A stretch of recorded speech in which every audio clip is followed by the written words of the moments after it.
नमस्कार। सरकार आपके द्वार के इस खास एपिसोड में आपका स्वागत है और मैं हूं रोहित सिंह। जैसा कि आप जानते हैं, हमारे इस कार्यक्रम जिसका नाम है सरकार आपके द्वार के माध्यम से प्रदेश सरकार द्वारा जो तमाम विकास की योजनाएं तमाम जनपदों में चल रही हैं, उनकी विकास की जमीनी हकीकत हम जानने की कोशिश करते हैं। इस कार्यक्रम को लेकर आज मौजूद है हम जनपद सोनभद्र में। आइए अब आपको रूबरू कराते हैं जनपद सोनभद्र के उन तमाम अधिकारियों से जिनके माध्यम से इस जनपद में विकास की तमाम जो योजनाएं हैं उनको मूर्त रूप दिया जा रहा है। मंच पे हमारे मध्य बैठे हैं जिलाधिकारी श्री GS प्रियदर्शी जी। जिलाधिकारी महोदय के दाहिनी तरफ बैठे हैं जिले के जिला विकास अधिकारी श्री सुनील कुमार श्रीवास्तव जी। जिलाधिकारी महोदय के बाएं तरफ बैठे हैं जनपद के पुलिस अधीक्षक श्री रामलाल वर्मा जी। परिचय के बाद अब हम बात करते हैं विकास की योजनाओं के बारे में। सबसे पहले चलेंगे हम जिलाधिकारी महोदय के पास और आपसे जानने की कोशिश करेंगे कि प्रदेश सरकार की जो तमाम विकास की योजनाएं चल रही है उसका आपके जनपद में क्या हाल है, क्या क्या ऐसी योजनाएं हैं जिनको पूरा कर लिया जाए तो आपका जनपद आने वाले दिनों में प्रदेश के विकास में अग्रणी हो सकता है। सबसे पहले मैं वर्णन करना चाहूँगा डॉक्टर राम मनोहर लोहिया समग्र ग्राम विकास योजना की।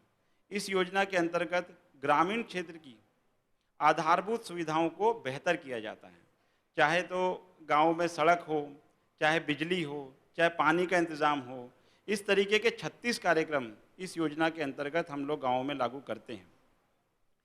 मुझे बताते हुए खुशी है कि पिछले 4 सालों में हमारे जनपद में 88 ऐसे गांव चुने गए थे और उन 88 में जितने भी कार्यक्रम सरकार की तरफ से निर्धारित हैं उन सब को लागू कर दिया गया है, इन गांवों के विकास कर दिए गए हैं। उसके अलावा दूसरी योजना जो मैं बताना चाहता हूं वो है लोहिया ग्रामीण आवास योजना।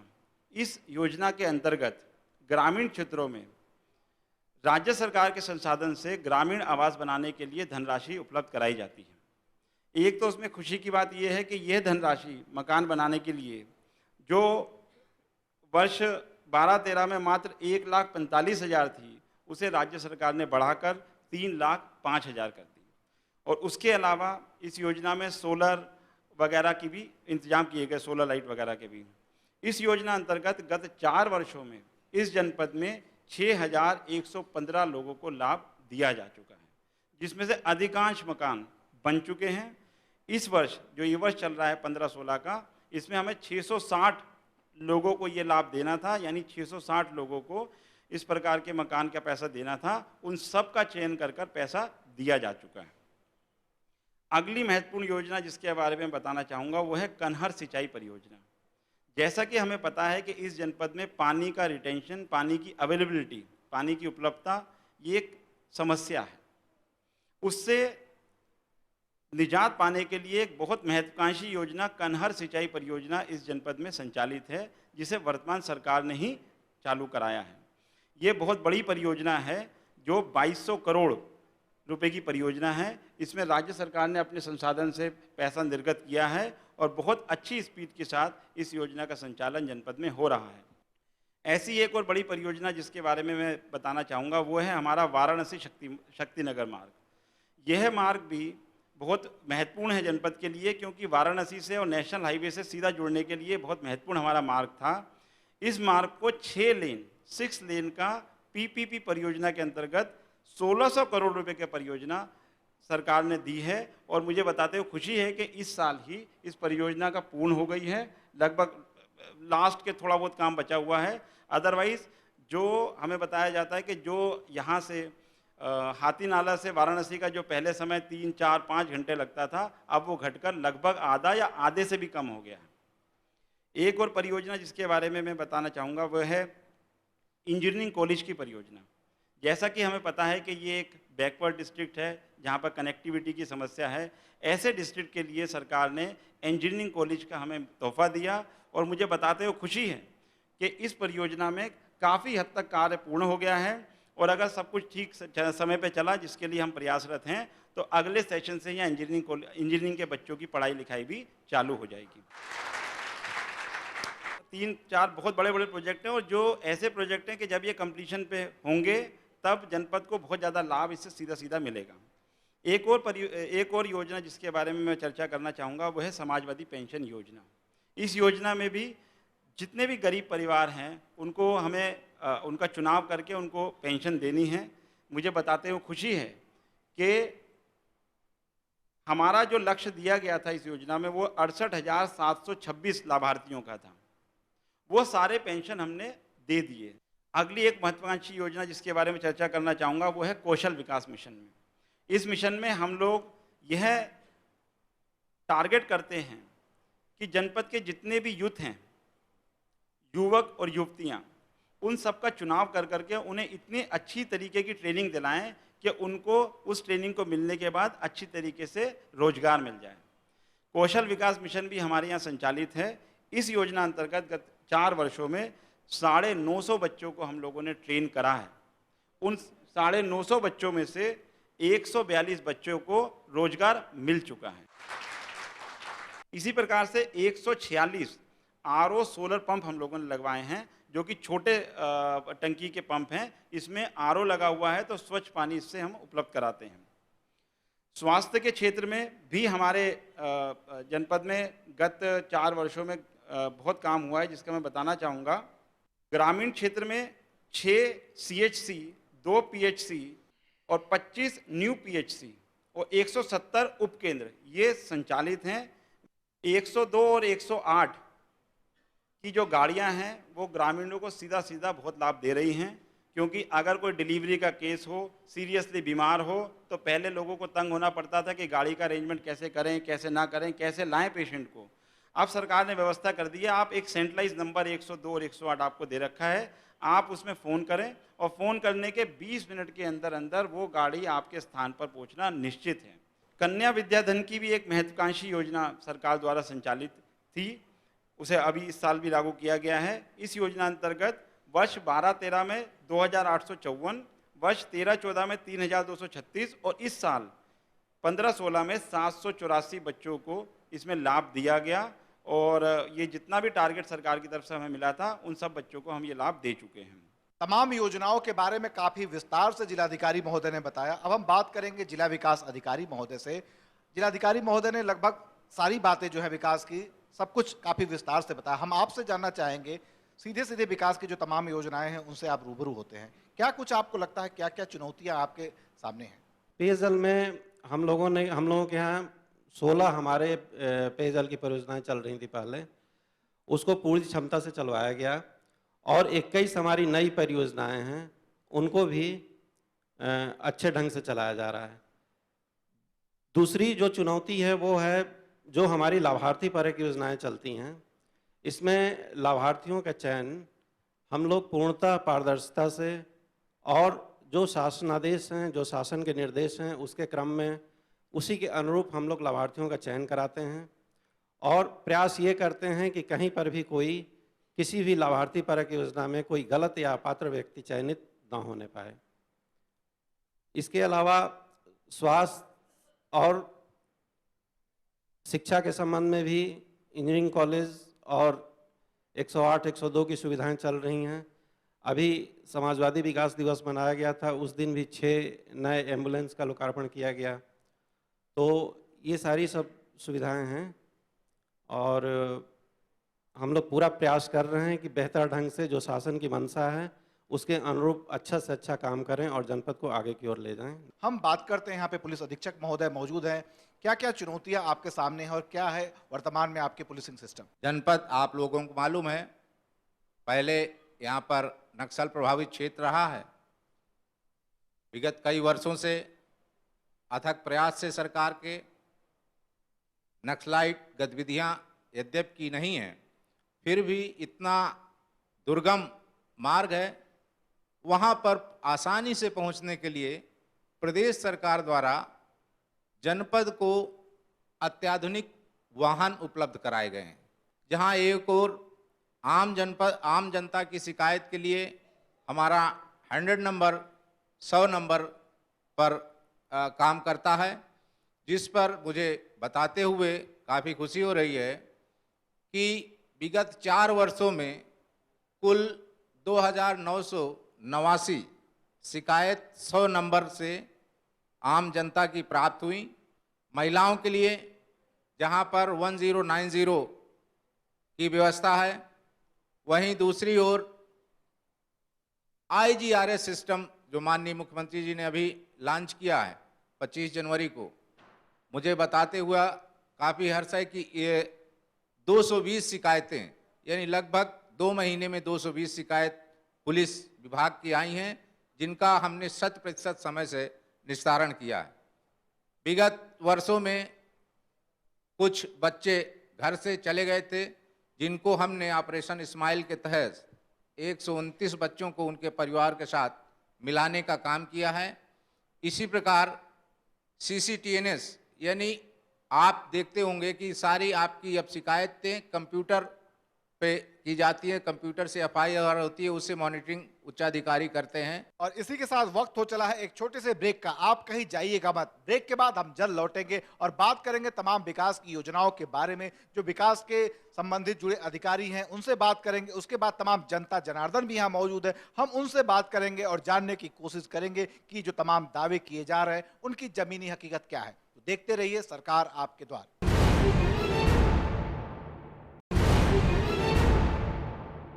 ब्रेक के बाद आपका स्वागत है कार्यक्रम सरकार आपके द्वार में। अब हम बात करते हैं तमाम विकास की योजनाओं के बारे में कि इस जनपद में कौन कौन सी योजनाएं चल रही है।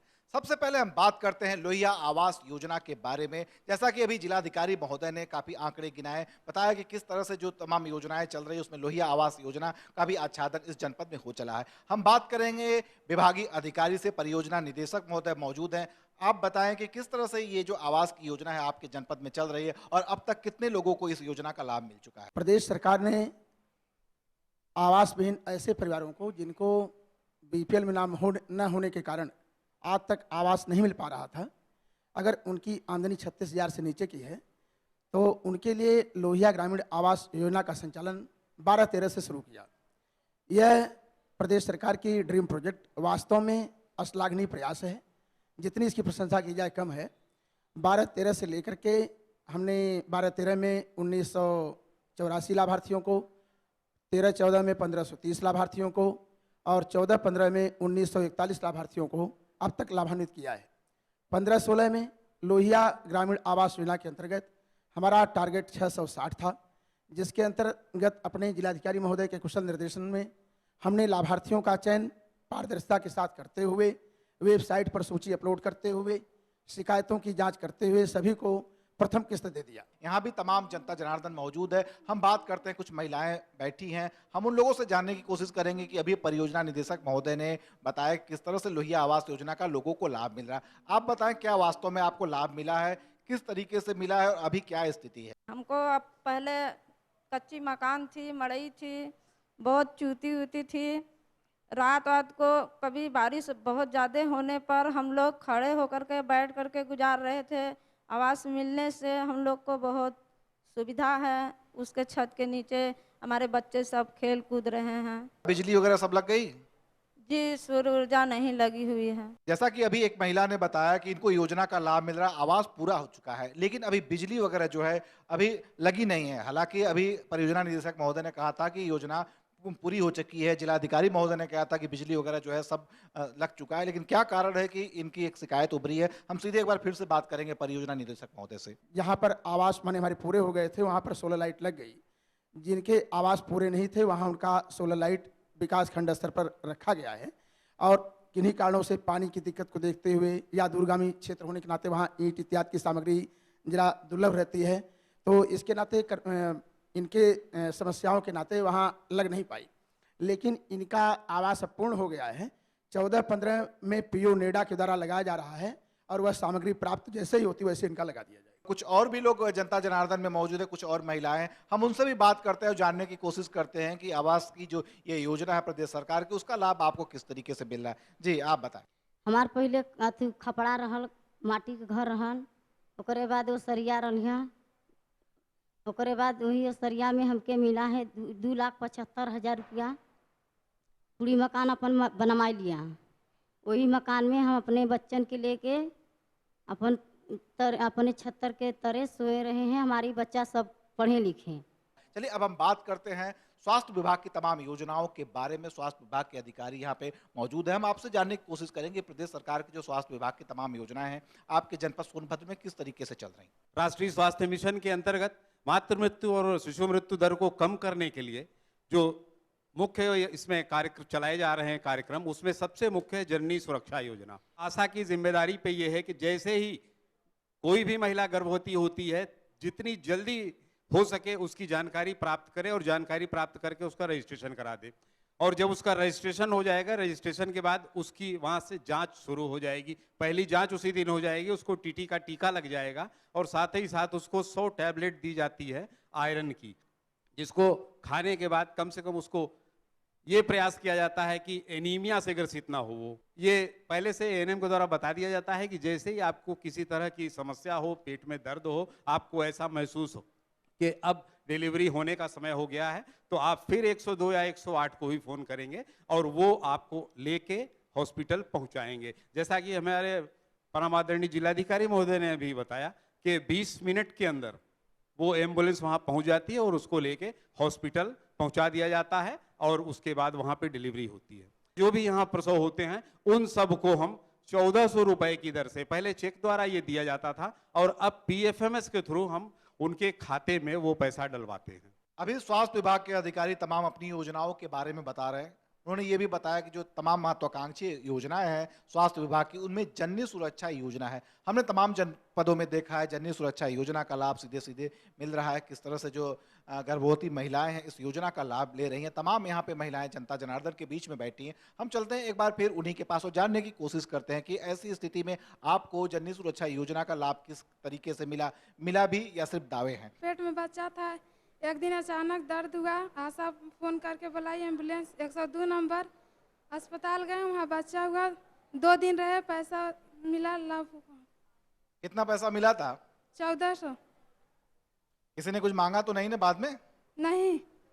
स्वास्थ्य विभाग की योजनाओं के बाद अब बात करते हैं प्रदेश सरकार की एक अति महत्वाकांक्षी योजना जिसका नाम है समाजवादी पेंशन योजना।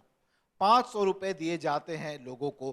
खास बात इस योजना में यह है कि तमाम जो पेंशन की योजनाएं थी उनके अपेक्षा जो पात्रता की शर्तें थी काफ़ी सरल है, आसानी से लोगों को मिल रहा है। वर्तमान में इस जनपद में क्या स्थिति है इसके बारे में हम जानने की कोशिश करते हैं। यहाँ के समाज कल्याण अधिकारी मौजूद हैं। आप बताएं समाजवादी पेंशन योजना जो है आपके जनपद में क्या स्थिति है और तमाम जो अन्य आपके विभाग की योजनाएं हैं क्या क्या हैं, कैसे चल रही है? समाजवादी पेंशन योजना जो सरकार की महत्वाकांक्षी योजना है, वर्ष 14-15 में जब ये पेंशन की योजना शुरू हुई तो हमारे जनपद का लक्ष्य था 68,726, जिसका चयन ग्राम पंचायतों के द्वारा खुली बैठक में करके इसको किया गया। सारे लाभार्थियों का पैसा उनके खाते में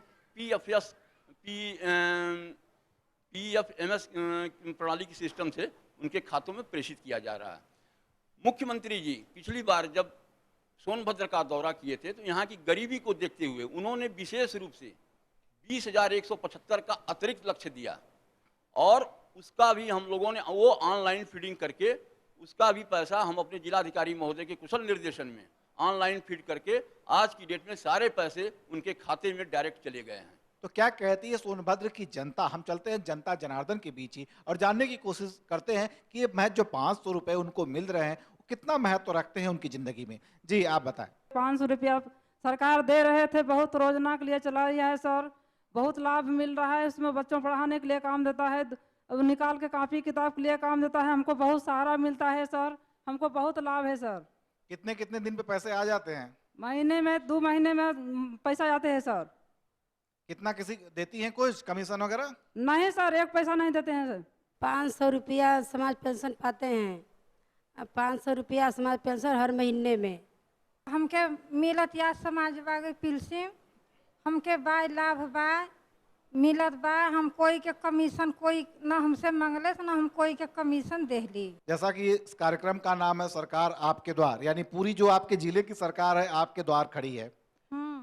डीएम साहब हैं, एसपी साहब हैं, तमाम विभागीय अधिकारी हैं। कुछ और मांगना चाहेंगे इन लोगों से? बहुत अच्छा मौका है। हमारे यहाँ आवास नहीं है तो आवास चाहिए, लाइटरिंग नहीं बा लाइटरिंग चाहिए। शौचालय के बारे में ये मैं बताना चाहता हूँ कि जो हमारा लक्ष्य लगभग 6,000 शौचालयों का ही था पहले, उसे सरकार ने लगभग 4 गुना बढ़ाकर 25,000 शौचालयों का लक्ष्य इस साल के लिए किया। तो निश्चित रूप से हम लोग और ज़्यादा, क्योंकि शौचालयों की डिमांड तो निश्चित रूप से बहुत ज़्यादा है, और ज़्यादा लाभार्थियों को हम कवर कर पाएंगे क्योंकि आज जनता जनार्दन सब बैठी है तो सबको बताना मेरा मैं चाहता हूँ ये बताया जाए कि लगभग 4 गुना के करीब हमारा शौचालय का लक्ष्य बढ़ाया गया है। इन लाभार्थियों के चयन की प्रक्रिया चल रही है। इनका नाम वगैरह हम लोग बाद में नोट करा लेंगे और इस पर जरूर विचार कर लिया जाएगा।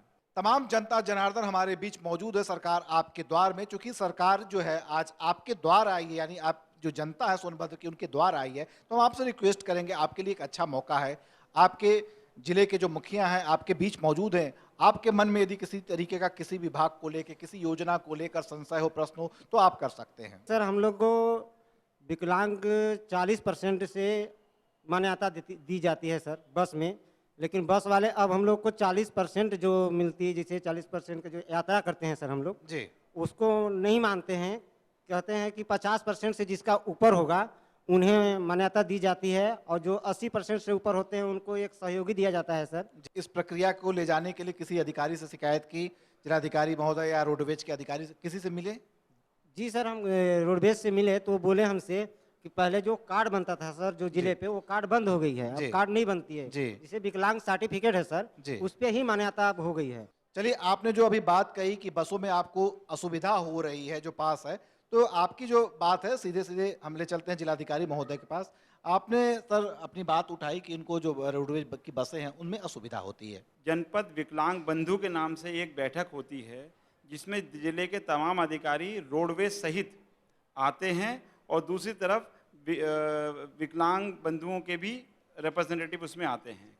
इस प्रकार की शिकायतों का हम लगातार संज्ञान लेकर उनका सोल्व कराते हैं। जहाँ तक मसला है कि रोडवेज वाले जो हैं आपके विकलांग सर्टिफिकेट को मान्यता ना देकर अपना कोई अलग से नियम बनाते हैं, तो ये बात सही नहीं है।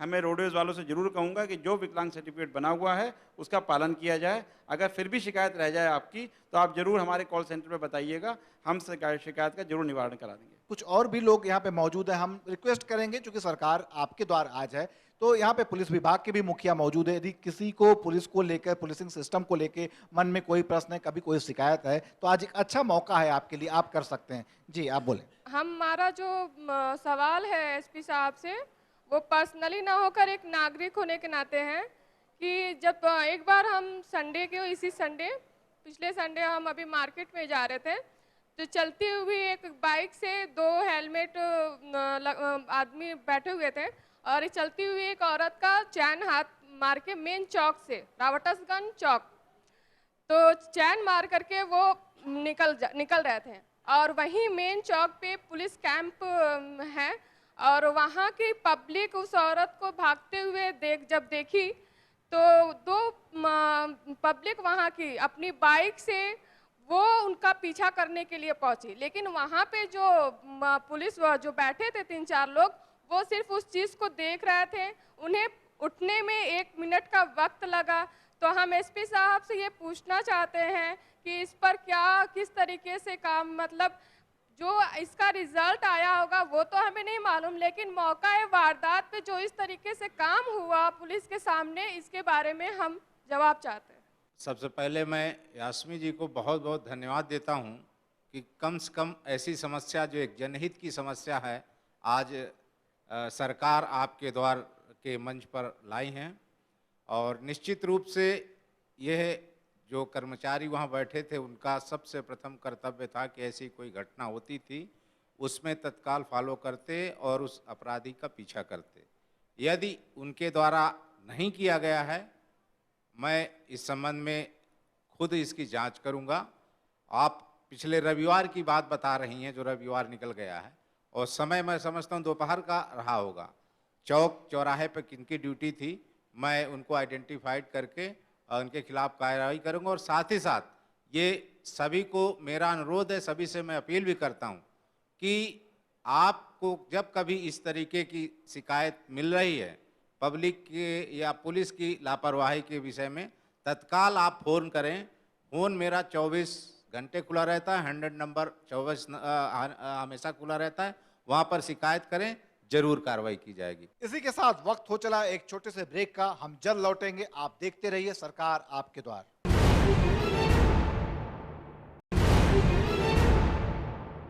ब्रेक के बाद आपका स्वागत है कार्यक्रम सरकार आपके द्वार में। हम तमाम योजनाओं के बारे में लगातार बात कर रहे हैं। तमाम जनता जनार्दन जो मौजूद है, हम उनसे भी जानने की कोशिश कर रहे हैं कि आखिर जो तमाम विकास के वादे किए जा रहे हैं उनकी जमीनी हकीकत क्या है।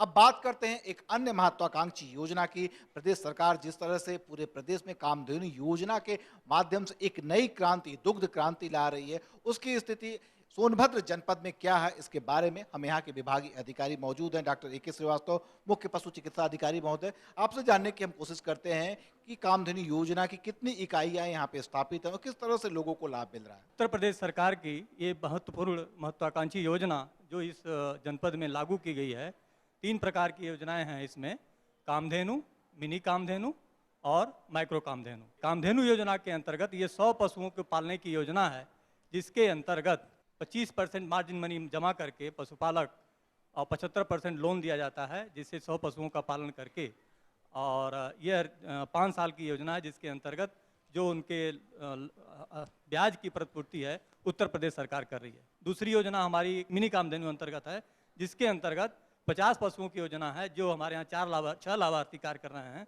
जो दूध का उत्पादन करके इस योजना का लाभ ले रहे हैं। माइक्रो कामधेनु योजना अभी स्टार्ट है, जिसके अंतर्गत 2 लाभार्थी हैं। जैसा कि दावे के बाद हम जमीनी हकीकत को जानने की कोशिश करते हैं, हम फिर से चलते हैं जनता जनार्दन के बीच में। कामधेनु योजना का क्या हाल है, अभी बताया यहाँ के अधिकारी ने। आप बताइए, आप लाभार्थी हैं, किस तरीके से इसका लाभ मिल रहा है आपको? यह मिनी कामधेनु योजना के अंतर्गत 50 गायों का पशुपालन हम करते हैं। इसके अंतर्गत हम गायों से जो है प्रति दिवस लगभग 4 कुंटल दूध प्रतिदिन उत्पादित करते हैं और इसे विक्रय करके अपनी आर्थिक स्थिति सुदृढ़ करते हैं। साथ ही साथ अपने जनपद के तथा देश के एवं प्रदेश के स्वास्थ्य में हम लोगों का काफ़ी योगदान, स्वास्थ्य वर्धन में काफ़ी हम लोगों का योगदान है। त्रिपाठी जी, ये बताइए कितने लीटर आपका दूध मिलता है? दूसरा प्रश्न ये है कि कितने अन्य लोगों को भी आपके माध्यम से रोजगार मिला हुआ है? देखिए, दूध का जहाँ तक मूल्य का सवाल है, खुले मार्केट में तो यहाँ दूध की मूल्य जो है काफ़ी अन्य जनपदों से कम है।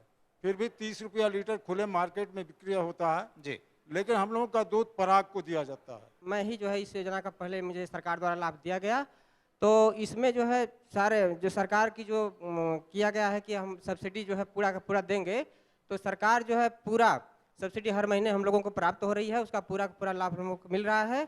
थोड़ा सा दिक्कत जरूर है सर कि जो है हम लोग सरकार का निर्देश है कि प्रदेश के बाहर से जो है पशुओं को लाना है, तो उसकी वजह से जो है यहाँ पर जो इसके वातावरण अनुकूल वातावरण नहीं मिल पाया, उसके लिए दिक्कत आती है। लेकिन हमारे CBO साहब आए और यहाँ के डॉक्टर उसका अथक प्रयास करके हम लोगों की डेयरी संभाले हुए हैं और उससे हम लोग भी जुड़ रहे हैं और सरकार की इसमें कोई गलती नहीं है। सरकार जो भी वादे किए हम लोगों के साथ पूरा कर रही है, सब्सिडी भी मिल रहा है और यहाँ पे जितने भी अधिकारी कर्मचारी वो भी हम लोगों का सहयोग कर रहे हैं अथक प्रयास के साथ। आइए अब बात करते हैं पठन पाठन के बारे में। प्रदेश सरकार द्वारा छात्र छात्राओं के लिए जो तमाम योजनाएं चलाई जा रही है, उसमें जो सबसे महत्वपूर्ण योजनाएं हैं, लैपटॉप के वितरण की योजना, कन्या विद्याधन की योजना। वर्तमान में सोनभद्र जनपद में क्या स्थिति है, इसके बारे में हम बात करेंगे यहाँ के जिला विद्यालय निरीक्षक महोदय से। संशोधित कन्या विद्याधन योजना ये सन 2012 से लागू की गई थी। 2013 में सबसे पहले बांटा गया था। इसके लिए बच्चों के मार्क्स ध्यान में रखे जाते हैं और उसके बाद इनकम ध्यान में रखी जाती है। 35,000 से अधिक इनकम नहीं होनी चाहिए। ऐसे बच्चों से आवेदन पत्र आमंत्रित किए जाते हैं और सरकार की मंशा के अनुरूप उनको प्रोत्साहन स्वरूप 30,000 रुपया उनके खातों में अंतरित किया जाता है। तो सन 2013 में हम 2,804 को बांट चुके हैं। वैसे ही 2014 में भी बांट चुके हैं। 2015-16 में ये अभी बांटा गया है। ये 30,000 रुपया दिया गया है। 784 हमारे पास लक्ष्य था और सभी बच्चों के खाते में अंतरित कर दिया गया है। 100% इस जिले का टारगेट पूरा कर दिया गया है। ये मुख्यमंत्री जी की सबसे कल्याणकारी योजना है, छात्राओं के लिए, विशेषकर उनकी उन्नति के लिए, क्योंकि उनके मन में सोच है कि एक लड़की को हम आगे बढ़ाते हैं तो पूरा परिवार क्या 2 परिवार आगे बढ़ते हैं। तमाम जनता जनार्दन के बीच कुछ छात्राएं बैठी हैं। हम जानने की कोशिश करते हैं कि कन्या विद्याधन योजना का आपको लाभ मिला, तो आप कैसा महसूस कर रही हैं? क्या लग रहा है कि आपकी जो पढ़ाई की रफ्तार थी उसको कैसी रफ्तार मिल गई? अब मुझे कन्या विद्याधन मिलने से एक ये साहस बढ़ा कि हम अपनी आगे की शिक्षा अच्छे से कर सकती हूँ। मैं जो बनना चाहती हूँ उसी के द्वारा बन सकती हूँ। कुछ और भी छात्राएं यहाँ मौजूद हैं जिनको कन्या विद्याधन मिल रहा है। चलिए हम उनसे उनका अनुभव बांटते हैं। जी, आप बताएं, कन्या विद्याधन योजना आपको मिला, इसका लाभ मिला, कैसा महसूस कर रही हैं और आगे की पढ़ाई आपकी कैसी चल रही है? मैंने इंटरमीडिएट की परीक्षा गुरु नानक बालिका इंटर कॉलेज से पास की है और 1 मार्च को मुझे कन्या विद्याधन 30,000 की राशि प्राप्त हुई है। इससे मुझे लग रहा है कि मैं बीएससी फर्स्ट ईयर की छात्रा हूँ इस वक्त और सेकेंड ईयर और थर्ड ईयर की परीक्षा अच्छे से पास कर सकती हूँ और आगे भी जो बनना चाहती हूँ वो बन सकती हूँ। इससे हमें ये लग रहा है कि आगे जितनी भी लड़कियों को ये कन्या विद्याधन मिलेगा उनकी अपनी आगे की शिक्षा प्राप्त करने की पूरी आज़ादी प्राप्त हो सकेगी। अब बात करते हैं हम लैपटॉप योजना के बारे में। तमाम जनता जनार्दन के बीच में कुछ छात्र भी यहाँ पे मौजूद हैं। हम उनसे जानने की कोशिश करते हैं कि जरा कल्पना कीजिए, एक समय वो था जब आपके हाथ में एक सिंपल मोबाइल भी नहीं हुआ करता था। आज की यदि हम बात करें, आपके हाथों में लैपटॉप है। आप खुद व्यक्त करें। मेधावी छात्र योजना के अंतर्गत 1 लाख रुपए की धनराशि और एक लैपटॉप मुख्यमंत्री के हाथों स्वयं दिया गया और इससे मुझे काफ़ी सहायता मिली, क्योंकि आपको बता दूं कि आईआईटी की फ़ीस 1 साल के करीब 1.5 लाख रुपए है और इतना रकम हमारे पिता के लिए मतलब जुटाना इतना आसान बात नहीं था। तो ऐसे सही समय पर सरकार ने हमें लाभ दिया। सरकार से पठन पाठन में ही सहयोग नहीं कर रही है, बल्कि पढ़ने लिखने के बाद रोजगार में भी सहयोग कर रही है। जी हाँ, कौशल विकास मिशन के तहत तमाम जो युवा हैं, छात्र हैं, जिनमें प्रतिभा तो है लेकिन किसी न किसी कारण उनकी जो प्रतिभा है उसको सही स्थान नहीं मिल पाता, यानी ट्रेनिंग न हो पाने के कारण उनको रोजगार नहीं मिल पा रहे। तो कौशल विकास मिशन के तहत तमाम जो युवा हैं उनको जिस में उनकी अभिरुचि है उनमें उसको ट्रेनिंग दी जाती है, उसके बाद रोजगार मुहैया कराया जा रहा है। तो वर्तमान में सोनभद्र जनपद की क्या स्थिति है, यहाँ के कोऑर्डिनेटर जो हैं, हम उनसे जानने की कोशिश करते हैं कितने लोगों को अभी ट्रेनिंग दी जा चुकी है और कितने लोगों को रोजगार मिल चुका है। प्रदेश के युवाओं को विभिन्न व्यवसायों में रोजगार परक प्रशिक्षण देने के लिए उत्तर प्रदेश कौशल विकास मिशन का गठन माननीय मुख्यमंत्री जी द्वारा प्रदेश सरकार के द्वारा दिसंबर 2013 में किया गया था। इस योजना अंतर्गत विभिन्न व्यवसायों में प्रशिक्षण प्रदान किया जाता है। हमारे जनपद सोनभद्र में 4 प्राइवेट ट्रेनिंग प्रोवाइडर्स और एक गवर्नमेंट ट्रेनिंग प्रोवाइडर्स के द्वारा 8 ट्रेडों में प्रशिक्षण दिया जाता है। वित्तीय वर्ष 12-13 में 341 लाभार्थियों को प्रशिक्षित किया गया था। वित्तीय वर्ष 13-14 में 485 लाभार्थियों को ट्रेनिंग दी गई थी, प्रशिक्षित किया गया था। वित्तीय वर्ष 14-15 में 1022 लाभार्थियों को प्रशिक्षित किया गया था और वित्तीय वर्ष 15-16 में 950 लाभार्थियों को प्रशिक्षित किया गया है और 1000 कुछ लाभार्थी अभी प्रशिक्षणरत हैं। रोजगार कितने को मिला? वित्तीय वर्ष 15-16 में 950 लाभार्थियों को प्रशिक्षित किया गया था, जिनमें से 142 लाभार्थियों को रोजगार भी उपलब्ध करा दिया गया है। और हम लोग हर माह में एक रोजगार मेले का आयोजन करते हैं। जगह जगह तहसील स्तर पर रोजगार मेले का आयोजन किया जाता है, जिसमें लाभार्थियों को बुलाकर सेवायोजित करने की प्रक्रिया लगातार जारी रखी गई है। अब आइए देखते हैं जमीनी हकीकत कि कितने लोगों को रोजगार मिला है और किस तरह का रोजगार है, अगर कितनी सैलरी मिल रही है। तमाम जनता जनार्दन में लोग बैठे हुए हैं। जी, आप बताएं, आपको कौन सी नौकरी मिली है और लगभग कितनी सैलरी आपको मिल जा रही है? हम इसमें नौकरी कर रहे हैं कंप्यूटर ऑपरेटर का और हमारी सैलरी है 5000 रुपये और मतलब अपना खर्चा और अपना हम पढ़ाई भी कर रहे हैं, अपना पढ़ाई भी खर्चा निकाल ले रहे हैं। मैं ग्रामीण क्षेत्र से हूँ सर। मैं बेरोजगार था। कौशल विकास मिशन के तहत मैं प्रशिक्षण प्राप्त किया अकाउंटिंग कोर्स का और आज सोनभद्र में मुझे 5000 की नौकरी मिली है, जिससे मैं अपना खर्च और कुछ अपने पढ़ाई का खर्च निकाल ले रहा हूँ सर। इस योजना तहत मुझे बहुत अच्छा लाभ मिला। कुछ छात्राएं भी जनता जनार्दन के बीच में मौजूद है। आइए उनसे भी जानते हैं कि किस तरीके का उन्होंने प्रशिक्षण लिया और कितने का रोजगार आपको मिला हुआ है। हम जीडीए का ट्रेनिंग लिए, जनरल ड्यूटी असिस्टेंट, और जो कि नर्स का है। और इसके बाद हमारा प्लेसमेंट हुआ और पोर्टिया कंपनी ने हमारा इंटरव्यू लिया, वहाँ पर मेरा सिलेक्शन हो गया और सर बॉम्बे के लिए हमारा अप्लाई हो गया है। और आइए अब बात करते हैं कृषक दुर्घटना बीमा योजना के बारे में। कृषक दुर्घटना बीमा योजना के अंतर्गत उत्तर प्रदेश सरकार द्वारा जो हमारा किसान है उसकी मृत्यु पर उनके आश्रितों को 4-5 लाख रुपए की सहायता दी जाती है। जैसे ही किसी की मृत्यु होती है, हम लोग अपने लेखपाल के माध्यम से उसका फार्म भरवाते हैं और फार्म भरवा करके हमारी एक जनपद स्तर की कमेटी है, जिलाधिकारी महोदय की अध्यक्षता में फार्म स्वीकृत किया जाता है। स्वीकृत होने के बाद धनराशि की मांग माननीय राजस्व परिषद के माध्यम से शासन से की जाती है, उसको शीघ्रातिशीघ्र उस परिवार को 5 लाख की सहायता उपलब्ध कराई जाती है।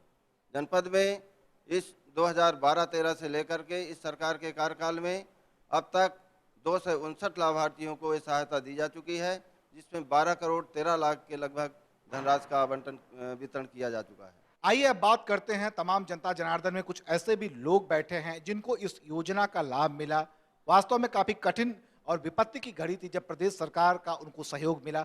हम बांटते हैं उनका दुख दर्द, जानने की कोशिश करते हैं ऐसे समय में प्रदेश सरकार ने किस तरह से आपका सहयोग किया। जी आप बताएं। ससुर हमारे एक्सपायर हो गए, हमारे घर वाले एक्सपायर हो गए। मैं किसान योजना बीमा दुर्घटना लिखवाई, मेरे को मिला है 5 लाख का लाभ। कुछ गरीबी में खाए हैं, कुछ बच्चों को पढ़ाए हैं, कुछ जमा किए हैं। कुछ और भी महिलाएं जनता जनार्दन के बीच में बैठी हैं जिन्हें कृषक दुर्घटना बीमा का लाभ मिला है। आइए हम उनसे भी जानते हैं कि ऐसे विपत्ति के समय में सरकार ने उनका किस तरह सहयोग किया। जी आप बताएं। हमारा आदमी रेल से कट गए हैं तो मिला है 5 लाख रुपया मिला है, तो हम कुछ जमा कर दिया, कुछ खाए, कुछ लड़कियों को पढ़ाते हैं। और इसी के साथ वक्त हो चला एक और छोटे से ब्रेक का। हम जल्द लौटेंगे, आप देखते रहिए सरकार आपके द्वार।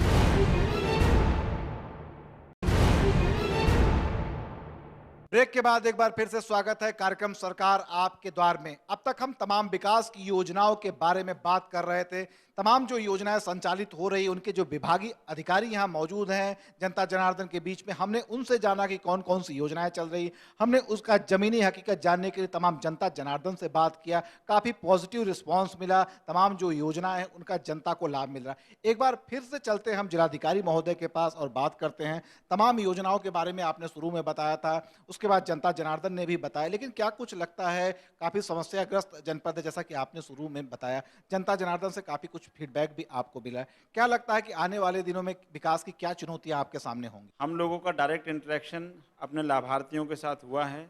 बहुत लंबा चौड़ा जिला है और काफ़ी दूर दूर से लाभार्थी आए हैं। इन्होंने बहुत ही सच्चा और अच्छा फीडबैक आज हमको दिया है। हम कोशिश करेंगे कि जितनी भी फीडबैक में बिंदु आए हैं उनका समावेश करके अपनी योजनाओं को इस तरीके से आगे चलाएं कि उससे ज़्यादा से ज़्यादा संतुष्टि हमारे जनता के बीच में हो।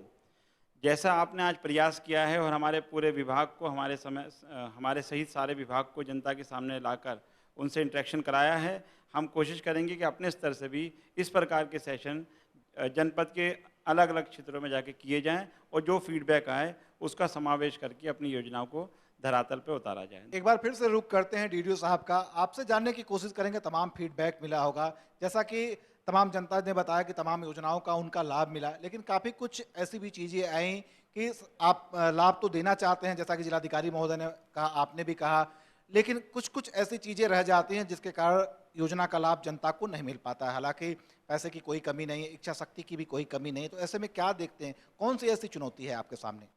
देखिए, ये जनपद काफ़ी बड़े विस्तार में फैला हुआ है और हमें जनता तक पहुंचने के लिए काफ़ी जिलाधिकारी महोदय के मार्गदर्शन में हम लोग जनता के बीच जाते हैं। जगह जगह चौपाल लगा करके, प्रेस के माध्यम से और बल्क SMS के माध्यम से अपनी योजनाओं को जनता के बीच पहुंचाने का प्रयास करते हैं। विशेष करके हमारी जो राज्य पोषण मिशन या कामधेनु योजना या तमाम जो हमारी योजनाएं हैं, इसको हम बल्क SMS के माध्यम से, मीडिया के माध्यम से, रेडियो के माध्यम से हम पहुंचाने का प्रयास करते हैं और गांव में जा कर के हम उसको चौपाल लगा करके जनता के बीच जा कर के अपनी योजनाओं के बारे में बताने का प्रयास करते हैं। चूँकि बहुत ही दुर्गम और आदिवासी बहुल जनपद है और हमें इस चीज़ के लिए एक कार्यक्रम बना करके हम लोग जा करके इसका निदान करने का प्रयास करते हैं। एक बार फिर से चलते हैं पुलिस अधीक्षक महोदय की तरफ, आपसे जानने की कोशिश करते हैं क्या क्या चुनौतियां आपको जनता जनार्दन से बात करने के बाद लग रही है। साथ साथ एक बात और भी कहना चाहेंगे, जहां विकास की बात होती है, विकास योजनाओं का जब बंटवारा किया जाता है तो सरकार कोशिश करती है अधिकतम लोगों को इसका लाभ मिले, लेकिन फिर भी कुछ लोग ऐसे रह जाते हैं जिनको लाभ नहीं मिल पाता है और आने वाले दिनों में कानून व्यवस्था के सामने सबसे बड़ी चुनौती वही बनकर उठते हैं। तो ऐसे में आप क्या करते हैं? मैं जहाँ तक कानून व्यवस्था का प्रश्न है, आप सही कह रहे हैं। यदि जनपद को विकास के पथ पर ले जाना है तो कानून व्यवस्था बहुत ही चुस्त दुरुस्त होनी चाहिए। जनपद में पूर्व में नक्सलाइट एक प्रॉब्लम थी जो धीरे धीरे समाप्त हो गई है और उसके लिए अभी भी सरकार पूरी तरीके से जागरूक है। थानों पर आम जनता के साथ अभद्र व्यवहार न हो, जो यहाँ की जो समस्या है, सबसे मुख्य समस्या ये है कि जनता ज़्यादातर अशिक्षित है। वो थाने में जाने के लिए, अपनी समस्या बताने के लिए अभी किसी न किसी का सहारा लेती है। मैं आपके मंच के माध्यम से अनुरोध करूंगा, अपील करूंगा कि किसी के सहारे की ज़रूरत नहीं है। थाने में आप निसंकोच जाइए। आपके साथ थाने में कैसा व्यवहार हो रहा है, इसके लिए सरकार ने अभी विगत 1 माह में ही प्रत्येक थाने में सीसीटीवी कैमरा भी स्थापित कर दिए हैं। बाहर दरवाजे से जैसे आप थाने में प्रवेश करेंगे, आपके साथ किस तरीके का व्यवहार किया जा रहा है और कार्यालय में आपके स्टाफ किस तरीके का व्यवहार किया जा रहा है, सारी रिकॉर्डिंग की जाती है और उसको प्रत्येक वीकली हम लोग जा करके वो सीडी रिकॉर्डिंग के माध्यम से आपके साथ हुए दुर्व्यवहार की जांच करते हैं। दोषी कोई पाया जाता है तो उसके खिलाफ कार्रवाई करते हैं। ये आपको मैं स्पष्ट रूप से बता दूं कि 1090 ये महिलाओं के लिए विशेष रूप से मैं आग्रह करना चाहूँगा। इसमें अपनी समस्या बता सकते हैं। इसमें विशेषता ये है कि आपका नाम उसमें छिपा रह जाएगा, आपको अपनी नाम बताने की ज़रूरत नहीं, केवल आप अपनी समस्या बताइए, पुलिस तत्परता से उस पर जांच करेगी। मैं अनुरोध करूंगा कि जनपद मुख्यालय पर ना करके आप लोकल थाने में अपनी समस्या बताएं। कोई आपको समस्या होती, मोबाइल नंबर से संपर्क करें, आपके मोबाइल नंबर से ही वहीं पर सभी समस्याओं का निस्तारण किया जाएगा। और इसी के साथ कार्यक्रम सरकार आपके द्वार को आज यहीं समाप्त करते हैं। लेकिन उससे पहले मंच पर मौजूद जिलाधिकारी महोदय, एसपी महोदय और डीडीओ साहब का हम हार्दिक रूप से धन्यवाद ज्ञापित करते हैं। साथ साथ तमाम जनता जनार्दन भी यहाँ मौजूद है, तमाम विकास के जो विभागीय अधिकारी वो लोग भी मौजूद हैं। हम सभी के प्रति कृतज्ञता प्रकट करते हैं और आपसे सिर्फ इतना कहेंगे, आप देखते रहिए सरकार आपके द्वार। कल मिलेंगे इसी समय। नमस्कार।